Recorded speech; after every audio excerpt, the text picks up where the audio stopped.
Today, one of our clients asked us if we could make a Catan board game of Game of Thrones series, and we were like, let's try it.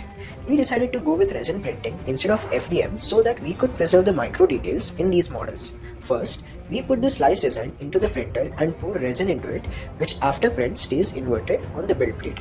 Then, we put a covering holder so that the dripping resin does not fall outside the printer. We then remove the build plate from the printer and use a scraper to remove the print. In the next step, we transfer the prints to the washing station and pour isopropyl alcohol and stir it for a few minutes so that the excess resin gets dissolved. Always remember to wear gloves while dealing with resin as it's toxic to the skin. After the washing, we check the prints and the high details of the prints are clearly visible. Then, we transfer the prints to the curing station where the prints are kept for a few minutes so that the UV light reaches the sides of the print. Make sure to always wear the UV glasses for added safety during this process. The UV light solidifies the resin model so that it's ready to be used. After 5 minutes of curing, we also manually point the UV light on the model to make sure we have reached all corners.